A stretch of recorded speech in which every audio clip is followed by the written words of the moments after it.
Você sabe o que significa veneta? Veneta, segundo o Google, é um acesso súbito de loucura, um impulso repentino, capricho. E sinceramente não há termo melhor para descrever o trabalho do Rogério de Campos, e é exatamente por isso que esse vídeo é tão especial. Depois do vídeo das HQs para pervertidos, eu fiquei bem curiosa sobre a cena dos quadrinhos da Itália de 77, porque são nomes bem conhecidos, porém que eu desconhecia completamente. O Andrea Pazienza mesmo foi um dos quadrinistas que mais recebeu dinheiro ali na Itália, com apenas 32 anos, gente. Então, assim, era eu que era uma completa leiga nesse assunto. E uma das formas que eu pensei em começar a procurar essas coisas, já que as HQs são um pouquinho caretas, foi procurar a revista Animal. E eu gosto muito de revista porque normalmente eles pegam um assunto e dissertam muito sobre, então tem tudo quanto é tipo de coisa. Eu já estava bem interessada na Animal porque eu queria ver Squeak the Mouse ali impresso nas páginas e decidi correr atrás disso. No dia eu fui com um sabugo de milho buscar por alguns sebos e aí eu tava entrando em um deles, comecei a procurar e tal, até que eu decido pegar o meu celular. Fui dar uma breve curiada ali no Instagram, não me lembro exatamente o porquê, aí quando eu vi, a editora Veneta começou a me seguir de volta. Aí eu pensei, caralho, que foda. Só que aí eu abri a DM e eles tinham me mandado mensagem. Aí eu pensei, caralho, muito foda. E assim, eu chorei, né? Eu fiquei bem feliz, porque é a primeira vez que isso aconteceu, e, gente, meu canal é um canal que tem crescimento ainda, é consideravelmente pequeno, então ver uma editora assim, que eu gosto tanto, eu já havia citado o Blues, do Robert Crumb, teve as HQs para pervertidos, que eu citei o Rose na Floresta, Squeak the Mouse, também já falei de algum outro, tô me esquecendo agora. Foi o Zona de Crise, que eu tinha esquecido de citar, meu Deus do céu, é só começar a gravar que os cachorros começam a latir, os pássaros começam a cantar, e aí eles me deram essa oportunidade de estar escolhendo 5 HQs que eu vou mostrar só no final, então fica aí a especulação de quais que eu escolhi, porque agora a gente vai comentar um pouco sobre a trajetória do Rogério de Campos, que pra quem não sabe é diretor editorial da Veneta e foi responsável por trazer diversos títulos pro Brasil, entre eles One Piece e Dragon Ball. Posteriormente, o Rogério havia sido diretor da Conrad, porém, por interesses distintos entre ele e o perfil da editora, ele decidiu sair e fundou a Veneta em 2012, inclusive continuando a trabalhar ali com artistas que ele já havia publicado na Conrad. Eu tenho aqui em minhas mãos um Mr. Natural, né, um Crumb, que continuou sendo publicado pela Veneta, né? Tem até uma edição de blues pela Conrad, que mais tarde foi se tornar uma edição de luxo pela Veneta. O mais engraçado, o mais intrigante nisso tudo é que esse impulso por mudar surgiu por conta de um presente, né? O dono fundador da La Cúpula, uma editora espanhola que surgiu por conta da revista El Víbora, ao qual o Rogério se refere ter sido uma das melhores revistas do Ocidente por alguns anos. Enfim, ele decidiu presentear o Rogério com uma HQ. E antes disso, deixa eu só citar isso aqui, eu dei uma olhada no catálogo deles e tem uma galera bem legal mesmo. Eu vi ali Adrian Tomini, tem o Daniel Klaus, tem o Robert Crumb, e eu acho sempre muito interessante ver como o design muda de acordo com o país, ou às vezes só o título ali, eu acho isso engraçado. É tipo ver aqueles discos de vinil japonês, né, e muda um monte de coisa, eu acho isso bem interessante de ficar comparando. Mas enfim, ele deu esse presente pro Rogério, que a princípio não foi muito com a cara daquela HQ, não gostou da capa. Sabe quando você deixa um negócio ali na escrivaninha, fica paquerando, tipo, pô, uma hora eu vou ler, e aí você fica arrastando aquilo? Foi basicamente isso que aconteceu. Porém, quando o Rogério realmente pegou pra ler o negócio, ele ficou encantado e meio que percebeu que aquela HQ não entrava muito ali no perfil da Conrad, foi quando ele tomou aquela iniciativa de sair.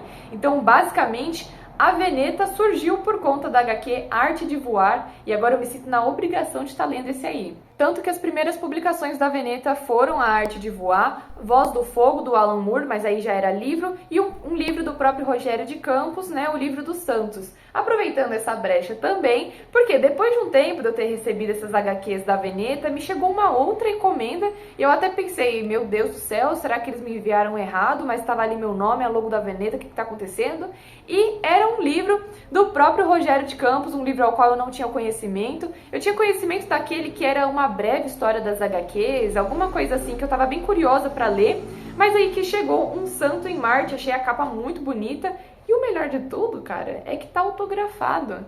Aí que eu descaralhei, eu pirei muito nesse dia, cara. Eu voltei assim, saltitando pra casa. E eu posso afirmar aqui com certeza que por um momento eu fui a pessoa mais feliz do mundo, porque eu fui notada pelo Rogério de Campos, inclusive se estiver assistindo esse vídeo, oi. Mas aqui na contracapa diz: os homens mais ricos do mundo. Um grupo de assassinos que tem como missão e diversão matar os homens mais ricos do mundo. Um anarquista que vira milionário e entra em pânico. O apocalipse se aproxima. Corram, matem por dinheiro, fujam, matem em nome do comunismo, escondam-se, é a hora do juízo final. Então parece ser assim uma coletânea de contos que se interligam de alguma forma, não tenho muita certeza, mas já tô bem curiosa aí para estar começando a ler. Muito obrigada, Rogério de Campos, por ter me enviado esse livro e com certeza vou estar lendo ele, viu? Mas enfim, agora vamos falar da Revista Animal, saudosa Revista Animal. Nem sei porque eu usei esse termo, sendo que eu não era nem nascida quando essa revista saiu. Mas tenho aqui em minhas mãos, ó, o volume 1, é que tá espelhado, mas eu vou colocar aí na tela com mais detalhes para vocês, porque eu fiz questão de procurar a edição número 1,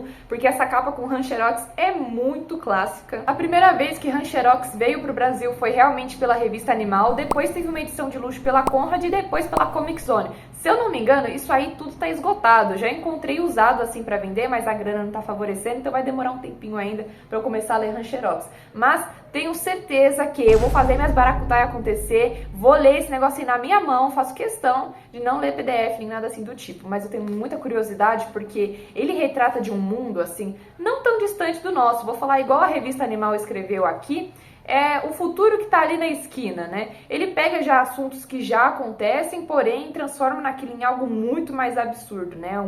Uma realidade em que ver criança usando heroína é uma coisa normal.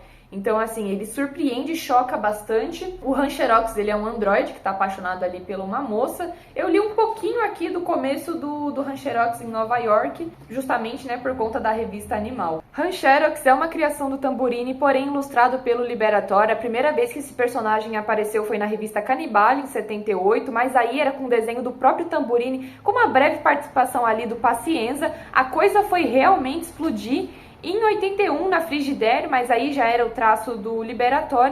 E cara, esse maluco manja das proporções, manja de anatomia e um realismo que chega a causar uma estranheza absurda. E foi realmente, eu acho que o que incorporou a história do Rancherox. Cara, é absurdo mesmo. Tanto que a própria capa já havia sido escolhida pelo Rogério de Campos antes mesmo da Revista Animal surgir, porque ainda existia um pessoal que ficava meio que debochando do traço de artistas underground, né? Debochava do Crumb e esse tipo de coisa. E aí você colocar numa revista assim de quadrinistas underground, logo aqui na capa um maluco que manja tão bem de tudo que ele faz, é literalmente colocar uma fita na boca de todo mundo que acredita nesse tipo de coisa. E ainda tem muita gente que debocha do traço dessas pessoas mais estilizadas, né? E associa só o belo ao que é verossemelhante à realidade. Não é à toa que tem tanto gibi de hominho, que tem tanta HQ de herói ali realista rolando à solta. Essa é uma coisa que eu achei bem interessante e, sinceramente, nada pra tornar mais icônico do que o Rancherox nessa capa. Combinou pra caramba, né? Mas, enfim, a Revista Animal, a princípio, era pra ser um fanzine do próprio Rogério de Campos, que tinha o desejo de ser quadrinista, né? Desejo aí que durou só uma edição, porque apareceu umas tiras dele aqui, mas, se eu não me engano, depois disso,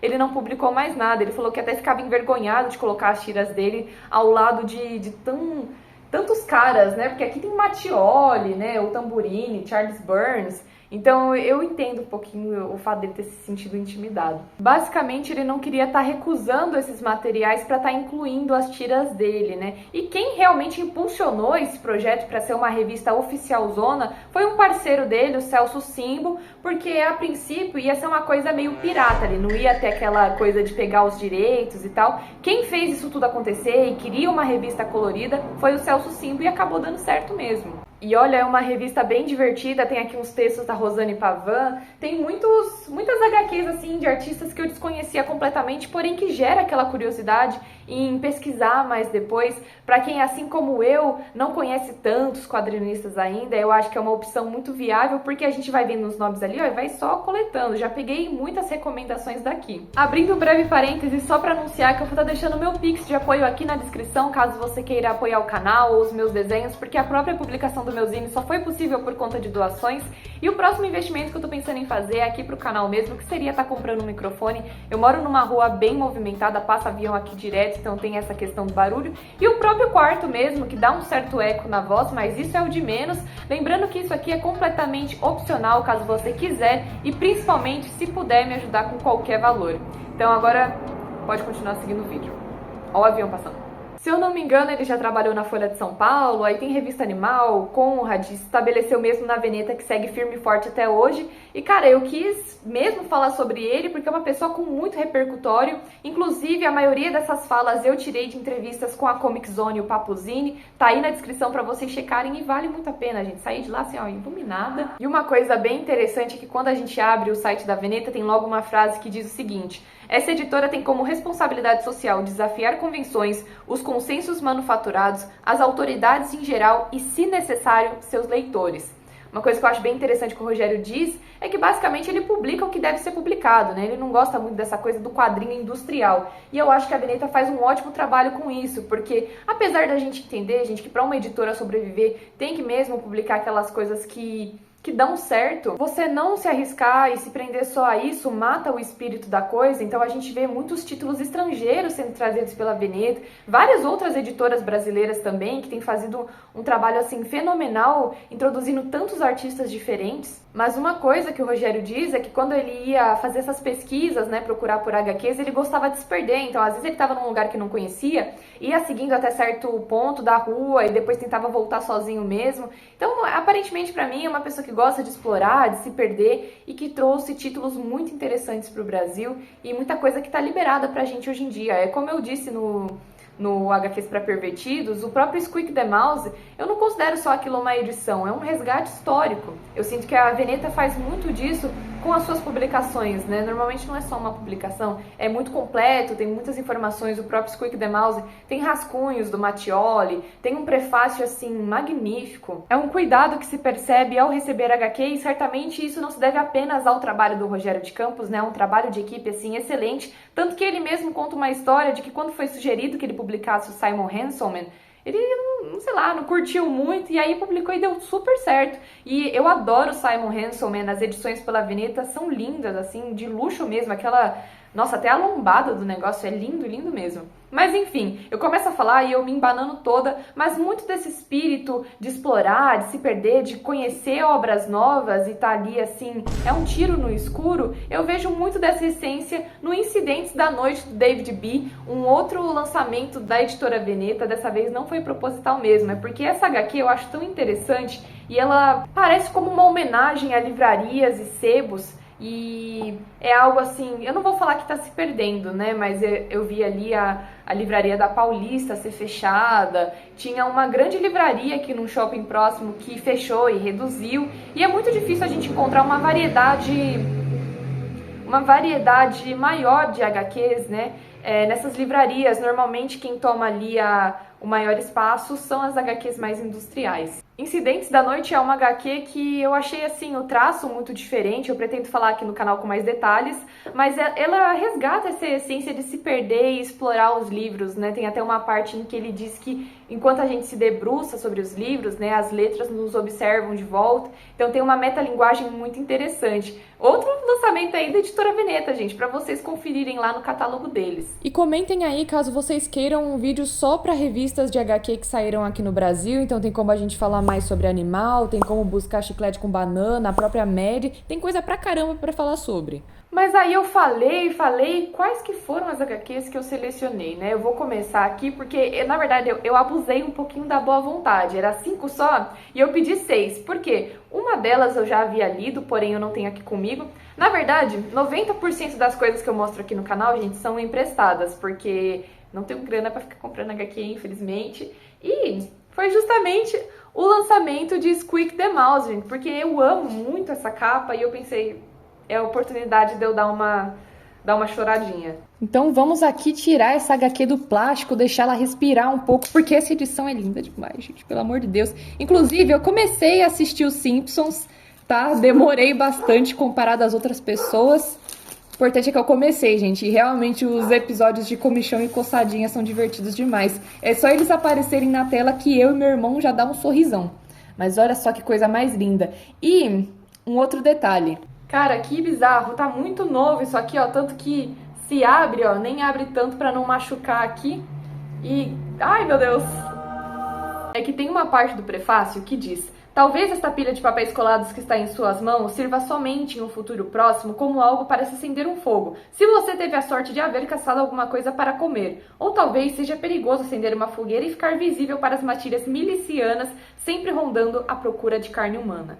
E não, eu não vou usar isso aqui para acender fogueira, nem que eu tenha caçado 2 ratinhos e esteja a fim de fazer um churrasquinho e seja a última coisa que eu vou comer antes de morrer. Eu não vou usar isso aqui pra acender o fogo, porque eu acho essa edição muito linda e por isso que eu pedi. Mas então agora, vou mostrar aqui pra vocês, ó, veio numa caixa assim, ó. Tipo assim, eu me sinto muito blogueirinha mesmo. Olha só, meu Deus. Vai tomando. Lembrando, tá, que eu já abri só pra verificar se tava tudo certo, mas vou mostrar aqui pra vocês. Ainda não tirei do plástico, né? Olha só, amigos, a variedade de marca-páginas que veio. Mas também veio marca-páginas no livro do Rogério, né? E veio uns bem legais. Enfim, vamos começar a mostrar aqui. A princípio, tem esse EQ, que na real veio errado, gente. Eu tinha pedido Ayako e eu não conhecia esse aqui. Mas olha só como que é grande, né? Eu já tinha olhado assim por foto, mas não sabia que era tão grande, não. Vamos então abrir.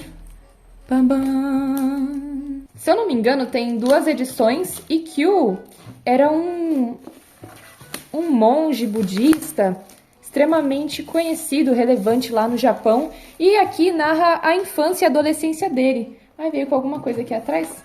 O que será isso? É um pôster? Será? Vai tomando. Ó. Lindaço. E aqui atrás... Aqui, ó, gente, a Ayako.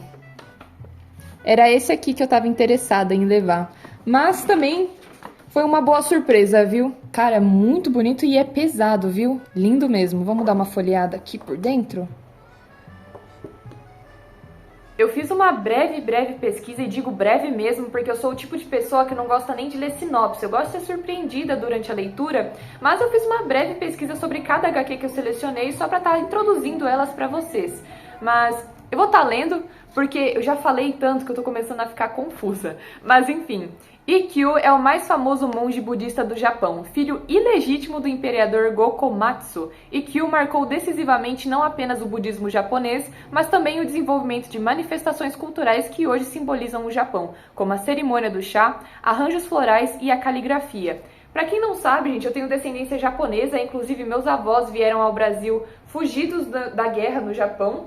Infelizmente eu não tenho contato com a família do meu pai, então muitos costumes aí, eu acredito, tenham se perdido nesse meio caminho. Meu próprio pai não teve interesse em estar aprendendo japonês, mas muitos irmãos dele são budistas e é uma coisa que eu tenho curiosidade sobre. Eu, sinceramente, não conhecia, gente. Tô traindo aqui minha própria nação. Brincadeira, que sou brasileira. Mas eu tenho muita curiosidade, assim, em aprender mais coisas sobre a cultura japonesa, né? Inclusive, posso tirar cidadania lá. Queria muito, né? Quem me dera conhecer algum dia. Mas fiquei bem intrigada sobre e não conhecia. Agora, vamos aqui ao próximo. Qual será? Esse aqui, eu vou tampar a capa, tá? Porque tem umas peitolas. E do jeito que o YouTube é, eu não duvido que esse vídeo caia em desmonetização por causa disso. Mas, olha só, será que vocês têm uma ideia do que é por conta disso aqui? É a louca do Sagrado Coração do Jodorowsky com Moebius, e de falar que de sagrado aqui não é o coração, não. Eita, misericórdia, Deus abençoe. Não acho que eu precisaria estar censurando isso aqui, mas sinceramente, depois da coça que eu tomei por conta de Squeak the Mouse, prefiro evitar problemas, né? Mas eu tô ligada que o Jodorowsky e o Moebius já trabalharam juntos antes, né? Tem o Incal, porém eu nunca li nada deles. Então tô bem intrigada, achei o nome curioso, né? A capa também, bem polêmica assim. Se eu não me engano é uma comédia erótica e não sei o que esperar, gente. E cara, o Jodorowsky ele é um velho engraçado, né? Porque direto eu fico vendo as fotos dele no Instagram, parece ser mó gente boa. O único filme que eu assisti dele foi A Montanha Sagrada, que eu achei do caralho mesmo, a única coisa assim que eu não gostei muito, né, que teve uma cena lá dos sapinhos contra os largatos, alguma coisa assim. Eu acho que eles se machucaram ali durante a gravação daquilo. E não foi um fator predominante pra me fazer desgostar do filme ou coisa assim do tipo, é mais porque por algum motivo ficou martelando na minha cabeça, sabe? Aí eu fiquei pensando nos largatinhos, no sapo, aí me bateu aquela culpa na consciência, né?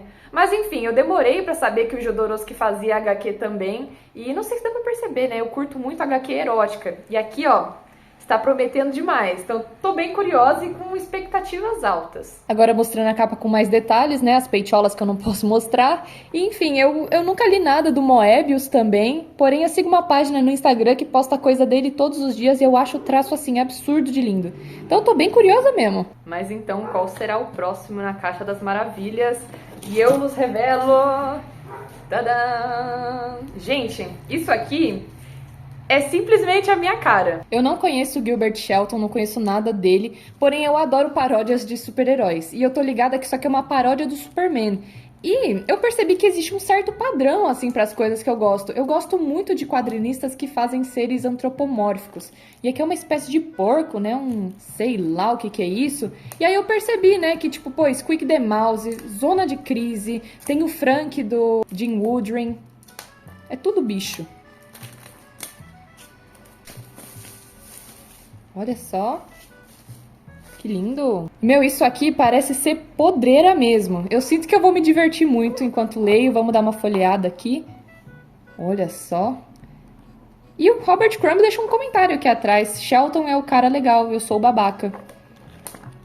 Olha só que coisa mais bonita. Tô bem curiosa pra começar. Se pá, esse aqui vai ser o primeiro que eu vou ler. Amigos, meu armazenamento acabou, então agora eu vou ter que correr, vou ter que agilizar aqui com as coisas. Sobre o Wonder Warthog, eu não cheguei a pesquisar muitas coisas além de que é uma paródia de Superman, quadrinhos de super-herói, porém eu vi uma entrevista no blog Vitralizado com o Gilbert Shelton, que eu achei engraçada a resposta dele, então eu vou citar aqui.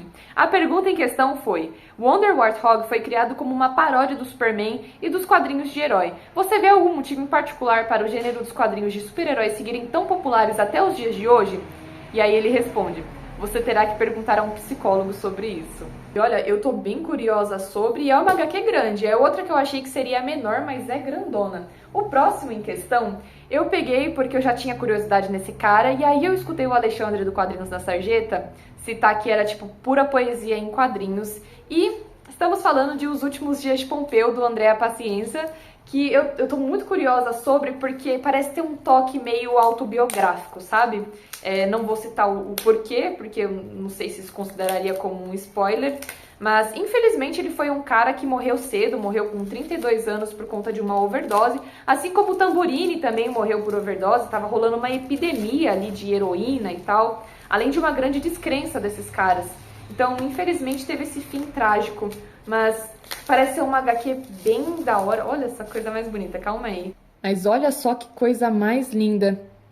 E eu não vejo a hora de finalmente ler alguma coisa dele, porque eu vejo o pessoal falar tão bem. E ele foi um quadrinista extremamente renomado, não só na Itália, né? Mas eu, como eu disse no começo do vídeo, ele já com 32 anos recebia super bem por fazer os seus quadrinhos. E até hoje, ó, o impacto se manteve nas pessoas. Vejo muita gente falar super bem.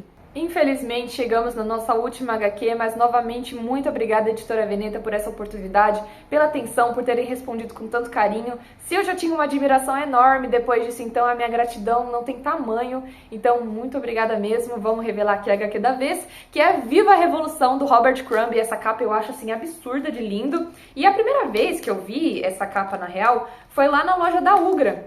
Tem um pôster lá, e eu falei, cara, que coisa mais bonita.